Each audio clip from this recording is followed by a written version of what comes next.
안녕하십니까? 사랑, 희망, 생명을 전하는 복음방송 진리의 뜰입니다. 오늘은 70장 내 형제 중 지극히 작은 자, 이런 제목으로 우리가 공부를 하겠습니다. 우리가 지난주에 마태복음 24장에 나오는 제자들이 감람산 위에 올라가서 아름다운 예루살렘 성전을 보면서 이 성전이 무너지겠다고 황폐하게 되리라고 얘기했던 그 예수님의 말씀이 믿어지지가 않았기 때문에 도대체 그렇다면 이 성전이 무너질 징조가 무엇이고 그 성전이 무너질 때는 세상 끝이라고 생각했기 때문에 세상 끝에는 어떤 징조가 있겠습니까? 라고 물었을 때 예수님께서는 그 징조들을 얘기해 주시지 않으셨습니까? 그 마태복음 24장을 우리는 뭐라고 부르냐면 예수님의 재림의 징조장이라고 부릅니다. 그래서 마지막 때 예수님이 오실 때 그냥 도적같이 오시는 것이 아니라 하나님의 백성들이 그 예수님의 오심을 준비하고 구원받도록 하시기 위해서 그 징조들을 가르쳐 주시면서 준비하라고 이렇게 말씀해 주셨는데요. 그래서 거기에 보면 하나하나 어떤 징조로부터 예수님의 재림의 징조가 시작되며 마지막 때가 어떤 것을 통해서 끝날 때 예수님께서 오시는지에 대한 모든 예수님의 재림의 징조들을 마태복음 24장에 기록해 놓고 있습니다. 예수님의 징조도 굉장히 중요하지만 우리가 예수님을 맞이할 준비가 되어 있지 않는다면 여러분 예수님의 징조가 아무리 우리 눈앞에 보인다 한들 그 예수님의 재림이 우리에게 의미가 있겠습니까? 두렵지 않겠습니까? 그래서 주님께서는 재림의 징조만 가르쳐 주신 것이 아니라 예수님의 재림을 하나님의 백성들이 어떻게 준비해야 되는지. 지난번에는 예수님이 오실 때 어떤 일이 일어날 것인지에 대한 이야기를 해주셨다면 오늘은 마태복음 25장이 그냥 우연히 뒤에 붙은 장이 아니고요. 그렇다면 예수님의 재림을 맞이할 하나님의 백성들은 어떻게 재림을 준비해야 될지를 세 가지의 비유로 주님께서 우리가 이해할 수 있도록 하게 해주시기 위해서 세 가지의 마태복음 25장에 보면 비유가 세 가지가 나옵니다. 그 세 가지 비유가 다 뭐냐 하면 예수님의 재림을 어떻게 준비해야 되는지를 우리가 이해하기 쉽도록 비유를 통해서 우리에게 설명해 주셨다는 거예요. 이 세 가지 이 비유는요. 특별히 예수님이 이 땅에 오실 때 이 땅에 있게 될 하나님의 백성들이 두 부류로 나눠질 것에 대해서 이야기하고 있습니다. 이거는 하나님 안 믿는 백성과 믿는 백성을 나누는 게 아니고요. 우리가 다 예수님의 재림을 제7일 안식일 예수 재림을 기다리는 백성들로 이 자리에 있지 않겠습니까? 근데 주님께서 뭐라고 이 비유를 설명해 주시면서 이것은 비유이면서 동시에 예언입니다. 예언. 예언은 반드시 성취가 될까요? 안 될까요? 성취가 되겠죠? 예수님께서 이 말씀을 해주시면서 마지막 때 하나님의 백성들이 두 무리로 나누어질 것을 예언을 해주시면서 오늘 나는 어떤 무리에 속해서 주님의 재림을 준비해야 될 것인지에 대한 분명한 교훈을 주고 계십니다. 여기에 보면 세 가지의 여러분들이 너무나 잘 알고 계시는 비유가 나옵니다. 첫 번째는 열처녀의 비유예요. 다 알고 계시죠? 두 번째는 달란트의 비유입니다. 이것도 다 알고 계시죠? 그리고 마지막으로 양과 염소의 비유인데요. 이 비유 다가 하나님의 백성들을 두 무리로 나누면서 교회 안에 있을 전혀 다른 비슷한 것 같지만 예수님의 재림 때 나누어질 두 부류로 있다는 것을 여기에서 설명해 주고 계십니다. 그래서 오늘 여러분 우리가 다 예수님의 재림을 기대하고 그다음에 기다리면서 재림 성도로서 우리가 살아가고 있지만 여러분들이 원하든 원하지 않든 여러분은 이 두 무리로 나눠져 있다는 거예요. 이 속에서도요. 하나는 염소의 무리가 있고요. 하나는 양의 무리가 있다는 거예요. 하나님을 열심히 믿는 것도 중요하지만 제가 말씀드렸죠. 하나님을 열심히 믿는 것보다 중요한 것이 바르게 믿는 거라고 하지 않았습니까? 여러분 열심히 방향 없이 열심히 뛰어가서 잘못 뛰어가면 다시 그만큼 돌아와야 되지 않겠습니까? 바른 방향으로 나아가는 것이 중요하다는 거예요. 그래서 우리의 신앙도요. 열심히 믿는 것보다 더 중요한 것이 하나님의 뜻대로 바르게 믿는 것이 중요한데 이 말씀에 의하면 우리가 다 하나님을 믿는 것 같지만 분명히 두 무리로 나눠져 있다는 거예요. 오늘 이 자리에서 말씀을 여러분들이 잘 들으면서 나는 과연 어떤 무리에 속해져 있고 나는 과연 예수님이 오셨을 때 주님을 맞이할 수 있는 슬기로운 처녀와 같은 무리에 속해져 있나, 아니면 어리석은 미련한 처녀들에 속해져 있나, 나는 양인가, 나는 염소인가, 나는 1달란트 받은 자인가, 5달란트 받은 자인가, 이것들을 여러분들이 확인하고 여러분의 삶을 수정해 나가셔야 된다는 거예요. 자, 첫 번째로 열처녀의 비유입니다. 여러분들 마태복음 25장에 보면 이제 집에 가셔서 여러분들이 공부한 것들은 다 복습하고 계시죠? 네, 마태복음 25장을 딱 펴보시면 거기에 보면 열처녀의 비유가 나오는데요. 여기에 이 열처녀가 5처녀와 5처녀 나눠집니다. 두 부류로 나눠진다는 거예요. 근데 이 열처녀의 비유에서 슬기로운 처녀가 있고요, 미련한 처녀가 있는데요. 이 둘은요, 둘 다 공통점이 있습니다. 어떤 공통점이 있을까요? 신랑을 기다린다는 거예요. 이것은 뭐냐 하면 신랑은 누구를 의미하죠? 예수님을 의미합니다. 다 예수님을 기다리는 자였다는 거예요. 여기 계시는 분들 다 예수님을 믿고 다 기다리기 때문에 이 자리에 있지 않습니까? 우리는 다 예수 재림을 기다리고요. 그렇기 때문에 이 자리에 이제 예수님을 사랑하기 때문에 이 자리에 와 있습니다. 그리고 이들의 공통점은 또 뭐냐면 등불을 들었다라는 거예요. 그래서 등불은 뭘까요? 네, 그래서 성경에서 등불은요, 주의 말씀은 내 발의 등이요 내 길의 빛이니이다. 그래서 등불은요, 성경에서 뭐를 의미하냐 하면 진리, 말씀을 의미합니다. 그래서 여러분들 우리 제7일 안식일 예수 재림교회는 무슨 교회입니까?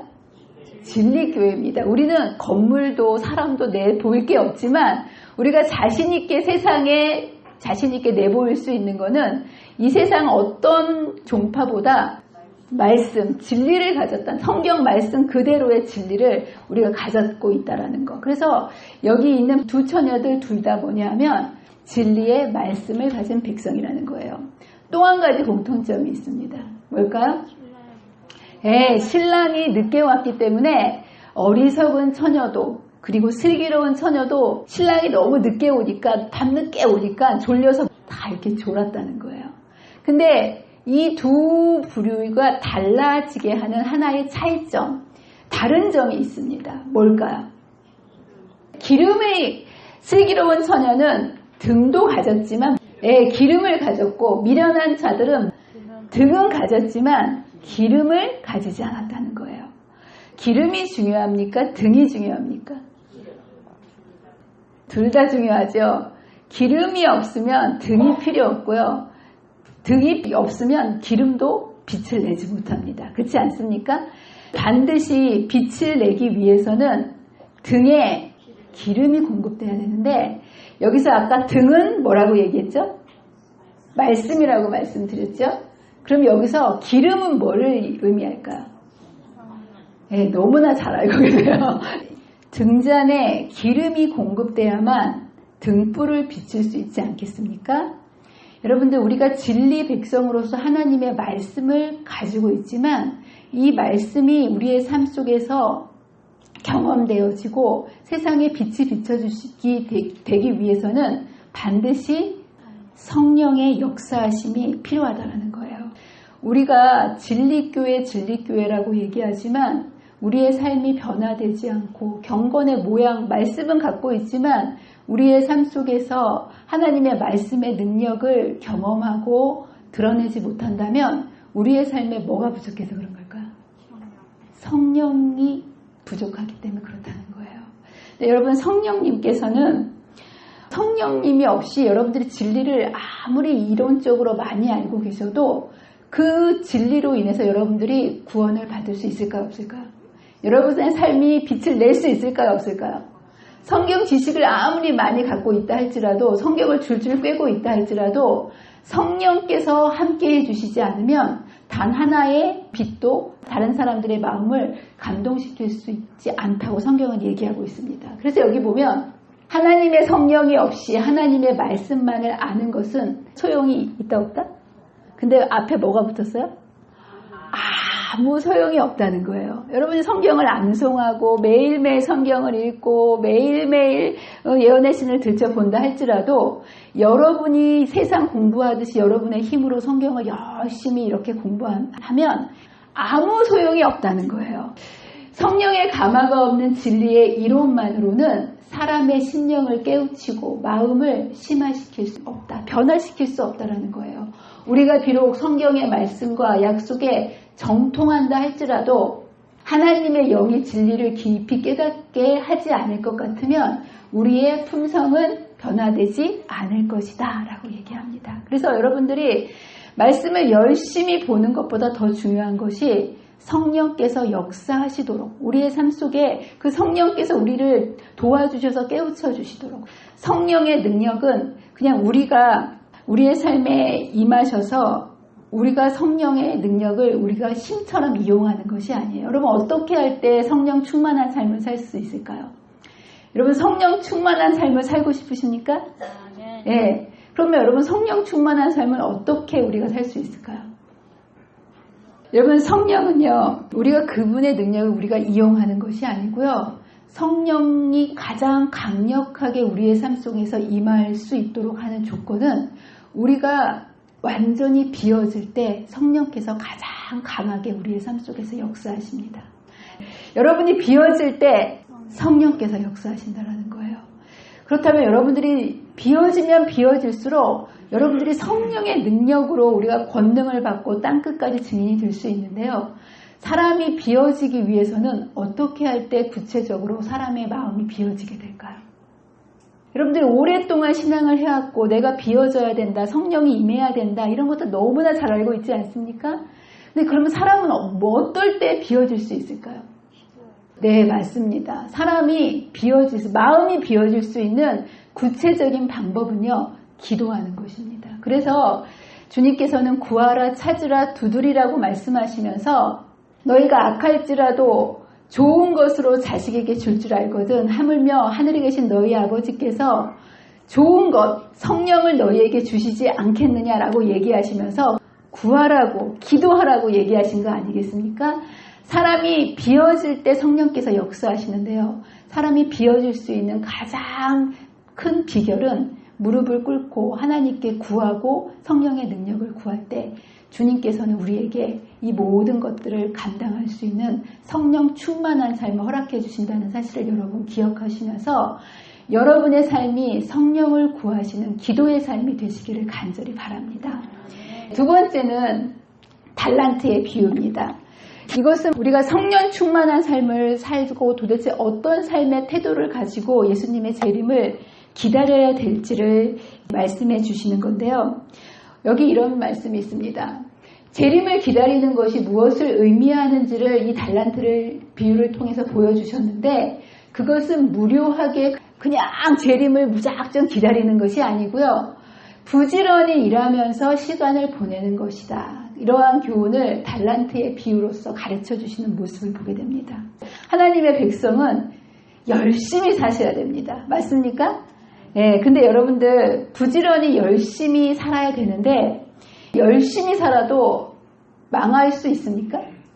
여러분 세상 기업 열심히 해도 부지기수로 망하는 게 세상에서는 많이 일어납니다. 그래서 열심히 일하는 게 참 중요해서 이 달란트의 비유를 말씀해 주셨지만 열심히 부지런히 살되 이 달란트의 비유에서 주님께서 말씀해 주시고 싶은 핵심은 뭐냐면 열심히 부지런히 살되 내 힘이 아닌 하나님이 주시는 성령의 능력으로 열심히 살라는 겁니다.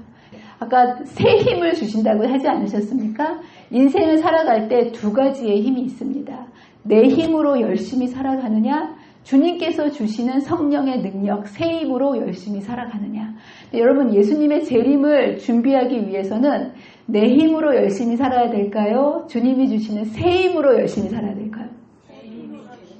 여러분들 잊지 마세요. 우리가 재림을 준비한다는 것은 열심히 부지런히 살아야 되지만 이것은 내 힘과 노력으로 열심히 사는 것을 의미하는 것이 아니라 성령 충만함으로 성령님께서 내 안에서 사실 수 있도록 성령의 힘으로 사는 것을 의미합니다. 그것을 여기에 달란트의 비유를 보면 가만히 보면 여기에 나타나 있습니다. 여기 보면 달란트의 비유에 뭐 5달란트 받는 사람 5달란트 받고 1달란트 사람을 묻었다. 이걸 얘기하려고 하는 것이 아니고요. 달란트의 지급과 상황이 나타나요. 보통 사업하시는 분들은 이걸 잘 아시죠. 내가 사업 자금으로 원금을 은행에서 1,000만 원을 빌렸다고 칩시다. 그래가지고요. 순이익금을 1,000만 원을 남겼어요. 그러면 우리가 돈을 은행에 상환할 때 얼마를 상환합니까? 1,000만 원만 두면 날도둑이죠. 이자를 줘야 될 거 아니에요. 한 연리 20%다. 그러면 우리가 이 이익금에서 얼마를 원금하고 이익금 이자를 더해가지고 얼마를 상환합니까? 1,200만 원을 상환하고 나는 800을 가져야 이게 정상 아니겠습니까? 근데 여기에서 보면 5달란트를 주인이 줬는데 이익을 장사를 해가지고 5달란트를 남겼어요. 그럼 주인한테 몇 달란트를 줘야 정상인 거예요? 원금에다가 조금 더 붙여갖고 주면 되는데 이 사람이 주인한테 얼마를 준 거예요? 원금과 이익금 전액을 주인한테 준 거예요. 이거 제대로 된 계산입니까? 잘못된 계산입니까? 여러분들 내가 죽도록 이것도 내가 열심히 해서 남긴 거 아니겠습니까? 근데 왜 이 사람은 이자만 준 게 아니라 이익금 전체 또 다른 5달란트를 다 이걸 더해가지고 몽땅 다 주인한테 줬을까요? 이 원금, 그에게 이 일을 할 수 있도록 주신 것도 하나님께서 주신 힘으로 했던 거고요. 그가 남긴 이익금도 이 모든 노력과 이 모든 것이 내 힘으로 한 것이 아니라 주신 힘으로, 새 힘으로 하신 거기 때문에 원금이나 이익금이나 다 누구한테서 힘을 얻었다라는 것을 인정하는 거예요? 하나님이 주신 것이 모든 다 내 힘으로 노력으로 한 것이 아니라 하나님의 주시는 힘으로, 새 힘으로 했기 때문에 모두 다 하나님께 드린 것을 의미합니다.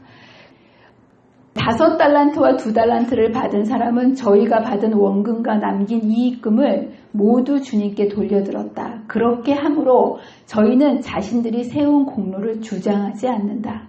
저희는 다만 자기들의 의무를 행한 것뿐이라고 생각한다. 원금이 주님의 것이었으므로 이익금도 그분의 것이다.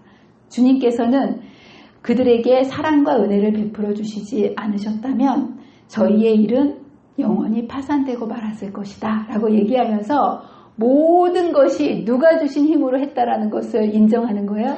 하나님께서 주신 힘으로 했기 때문에 그것을 주님께 돌려드리는 모습을 보게 됩니다.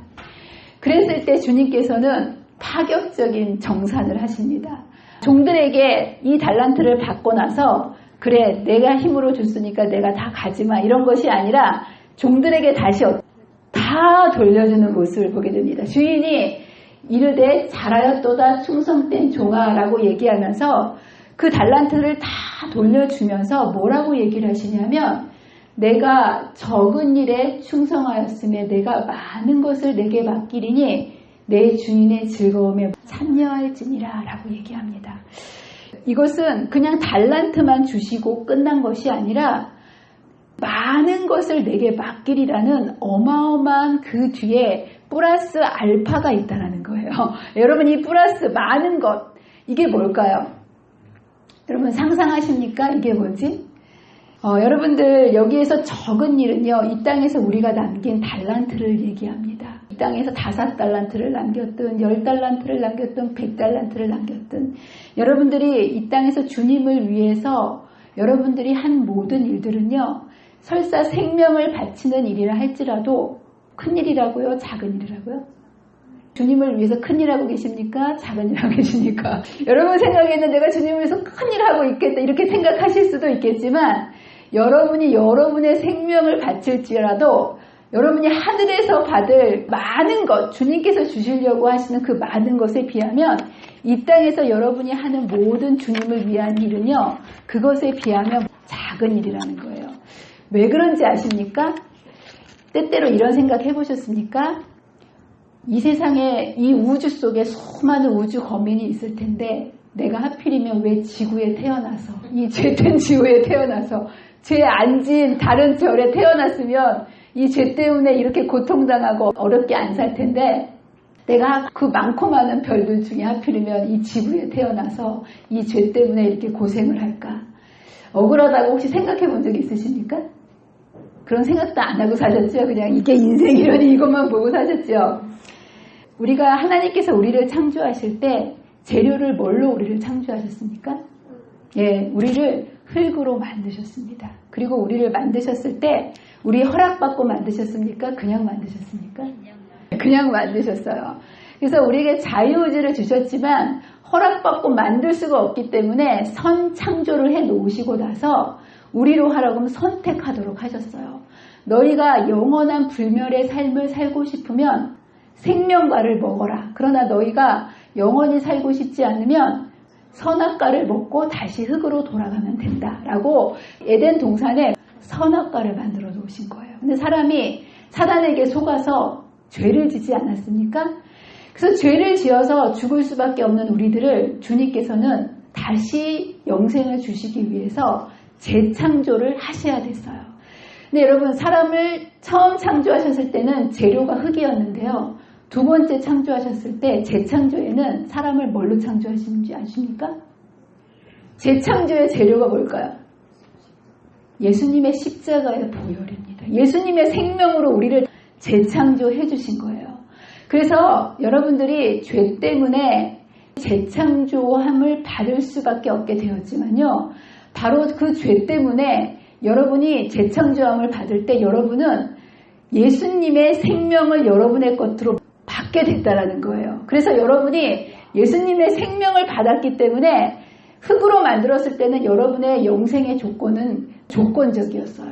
생명과를 먹어야만 영생하게 만들어줬는데 불멸, 여러분들이 죄 때문에 재창조를 예수님의 생명으로 다시 창조함을 받게 되었을 때는 여러분이 예수님의 생명을 받았기 때문에 우리는 불멸의 존재로 재탄생된 거라는 거예요. 여러분 놀랍지 않습니까? 그래서 여러분들이 예수님의 생명을 여러분들이 받아들이는 그 순간 예수님처럼 불멸의 존재로 다시 탄생된다라는 거예요. 그래서 여러분들 사실 우리가 흙으로 우리를 빚었을 때는 우리의 위치가 천사보다 높았을까요? 낮았을까요? 우주에 많은 존재들이 있는데 우리가 창조함을 받았을 때는 우리의 존재가 천사보다 높았을까요? 낮았을까요? 시편에 보면 천사보다 조금 못하게 창조됐다고 하지 않았습니까? 재창조함을 받은 이후에 인간은 예수님의 불멸 영원한 생명을 우리가 받고 그 생명이 우리 안에서 불멸의 능력으로 우리를 새롭게 창조하셨기 때문에 우리가 뭐가 하냐면 이 세상을 하나님처럼 다스리는, 그래서 하늘에 가면 우리가 영영토록 왕노릇한다고 하지 않았습니까? 하나님의 일을 우리가 할 수 있는 이것이 바로 여러분들이 그렇게 안타까워하는 그 죄 때문에 우리가 예수님의 생명을 받을 수 있는 기회가 생긴 거고요. 우리의 운명이 죄짓기 이전보다 훨씬 더 하나님의 모습으로 재창조함을 받게 되었다는 거예요. 그래서 우주 거민들은 우리랑 자리를 바꾸고 싶을까요? 안 바꾸고 싶을까요? 여러분들이 지금 있는 그 자리가 우주 거민들에게는 바꾸고 싶은 자리라는 거예요.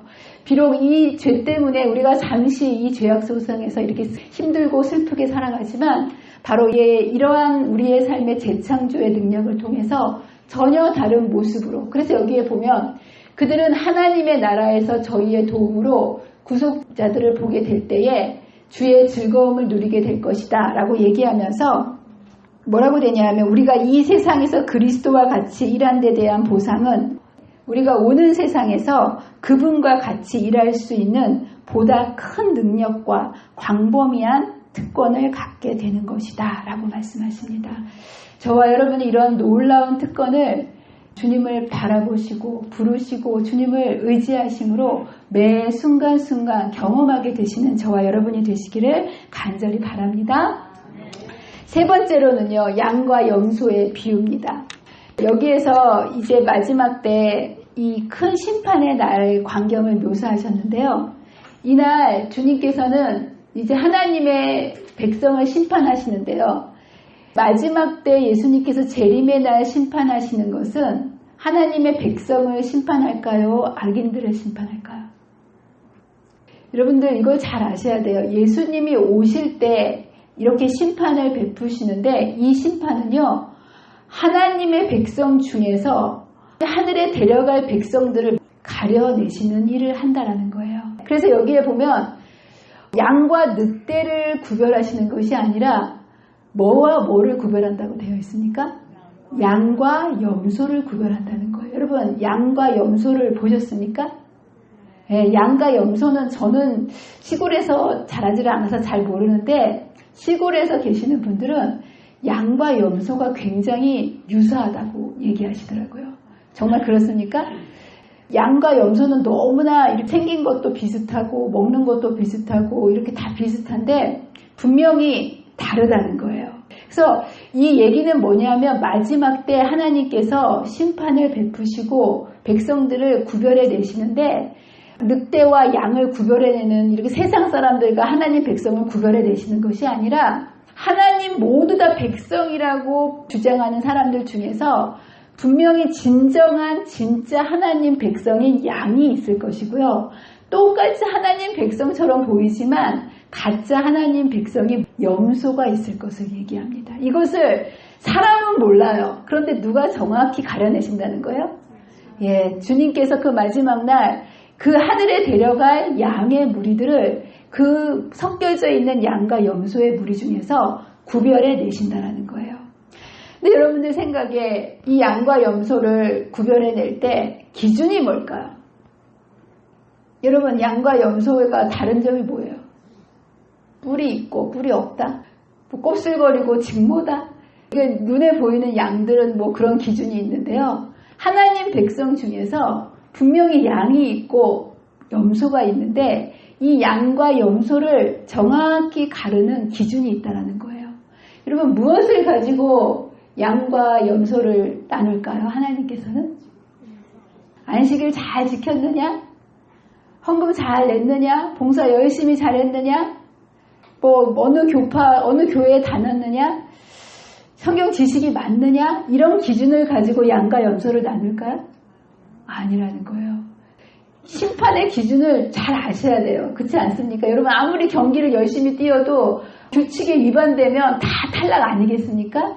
마찬가지예요. 우리가 열심히 하나님을 믿는데 하나님께서 우리를 양과 염소로 구별하시는 기준이 무엇인지를 알고 그 기준에 맞춰서 우리가 신앙을 해야만 우리가 양의 무리에 들어갈 거 아니겠습니까?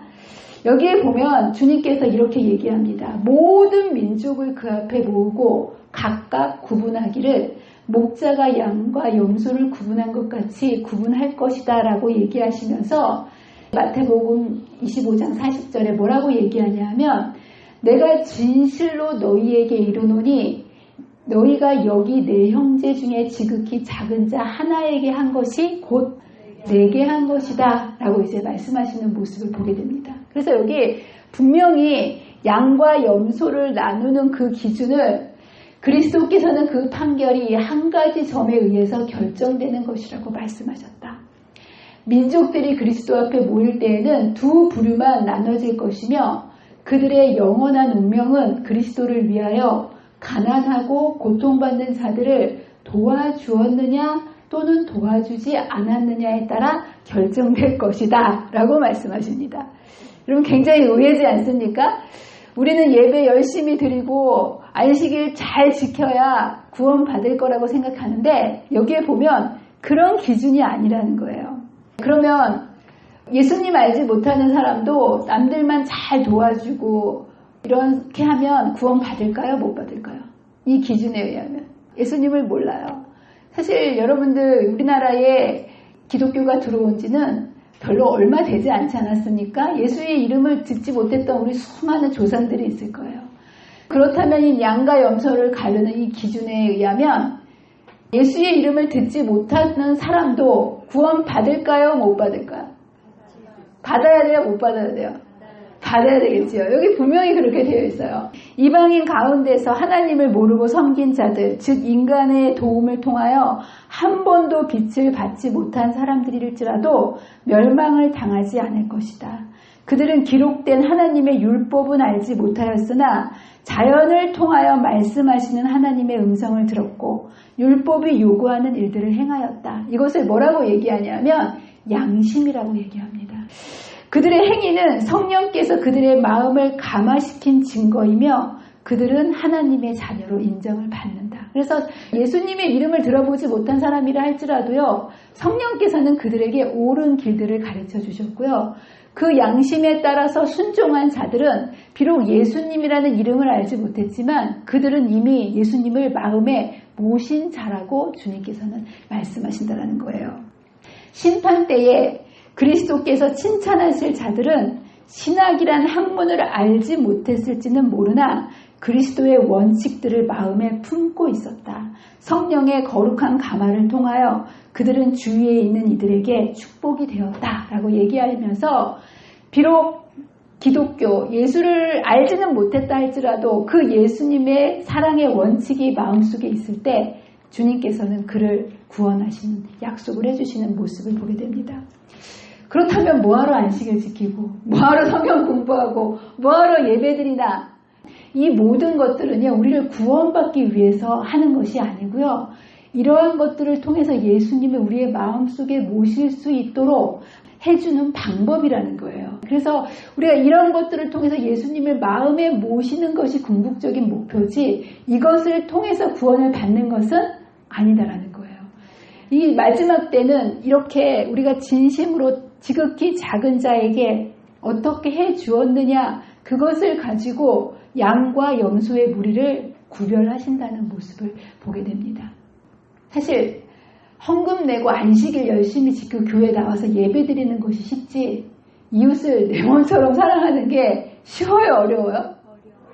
여러분 뭐가 더 쉬울 것 같으세요? 안식일날 여기 앉아있는 게 쉬울 것 같으세요? 이웃을 내 몸처럼 사랑하는 게 쉬울 것 같으세요? 사실은 여기 앉아서 그냥 앉아있는 게 더 쉬워요. 근데 주님은 내 이웃을 내 몸처럼 사랑하는 거예요. 여러분, 사람이 죄된 인간이 과연 내 이웃을 내 몸처럼 사랑할 수 있을까요? 없을까요? 없어요.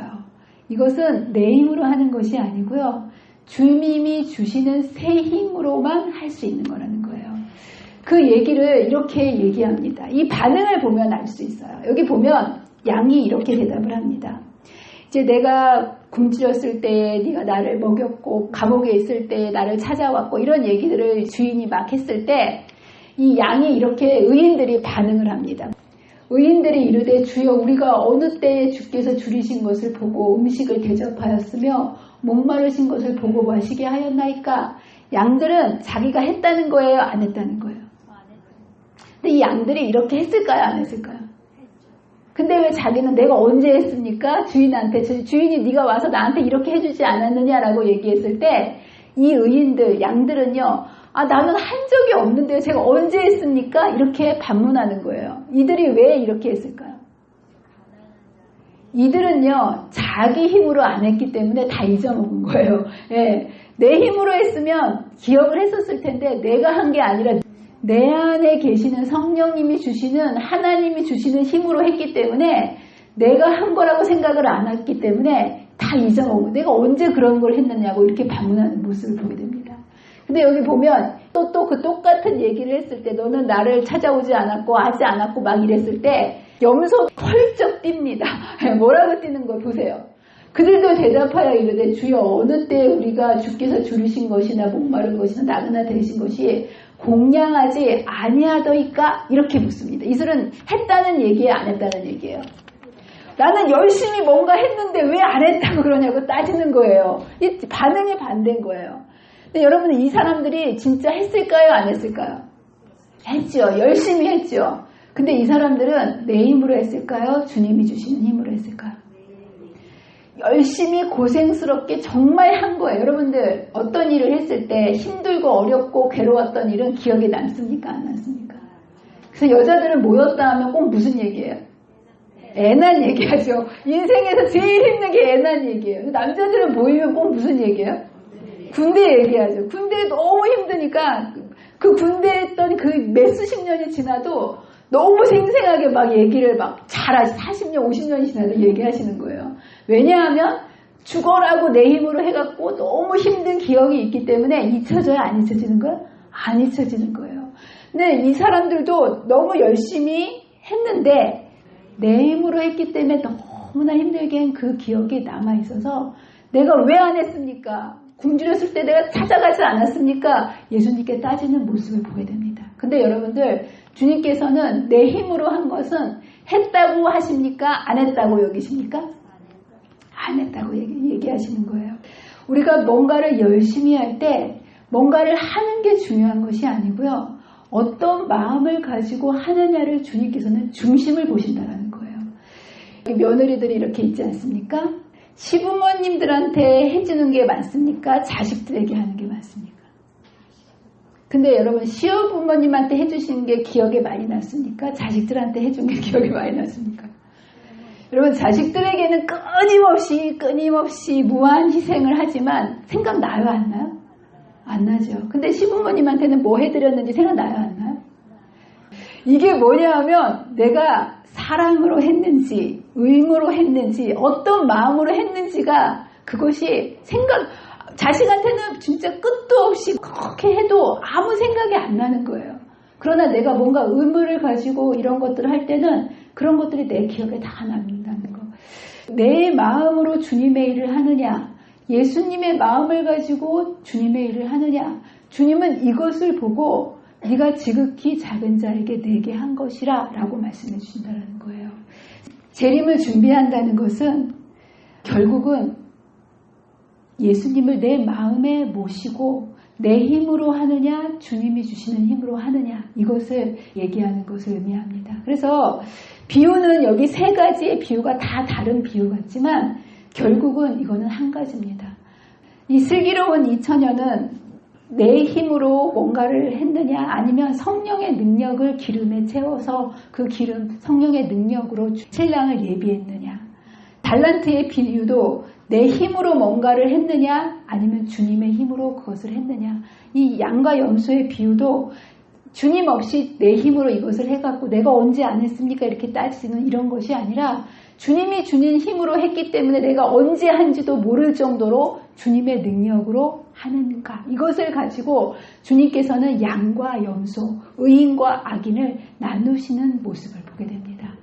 오늘 저와 여러분이 재림을 준비한다는 것은 여러분 잊지 마십시오.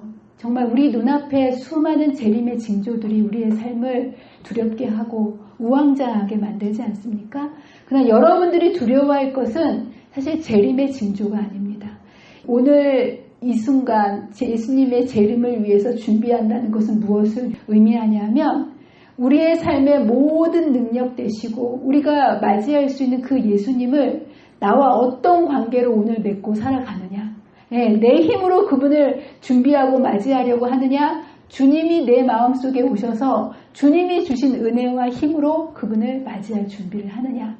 오늘 내가 그분과 어떤 관계를 맺고 사느냐. 이것이 예수님의 재림을 준비하는 백성의 삶이라는 것을 여러분 기억하시면서 재림의 때로에는 여러분들 자신의 의로 구원받을 사람이 있을까요? 없을까요? 없어요. 1%도 여러분의 노력과 힘으로 구원받을 사람은 있다 없다? 없다라는 거예요.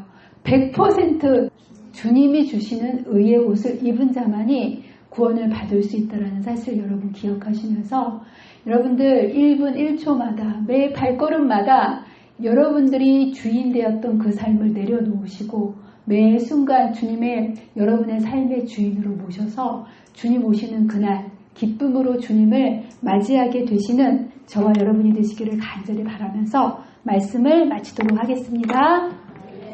기도하겠습니다. 사랑과 은혜가 많으신 하나님 아버지, 오늘 우리가 어떠한 삶을 통하여 주님의 재림을 준비해 나가야 할지를 세 가지의 비유를 통해서 분명하게 우리에게 알려주시니 감사합니다. 우리가 주여 주여 하는 자마다 다 천국에 들어갈 것이 아니라 아버지의 뜻대로 하는 자가 구원을 받는다고 하셨습니다. 주님, 우리의 신앙이 내 뜻대로 살던 신앙인지 하나님의 뜻에 따라 사는 신앙인지 다시 한번 우리가 이 저녁 점검해 보게 해주셔서 우리의 삶이 하나님께서 원하시는, 하나님을 온전히 의지하고 주님이 주인 되시는 그런 믿음의 삶을 날마다 살아감으로 주님 다시 오실 때 기쁨으로 우리 주님을 맞이하는 귀한 주의 백성들이 되도록 도와주시기를 사랑과 은혜가 많으신 예수님의 이름으로 간절히 기도합니다.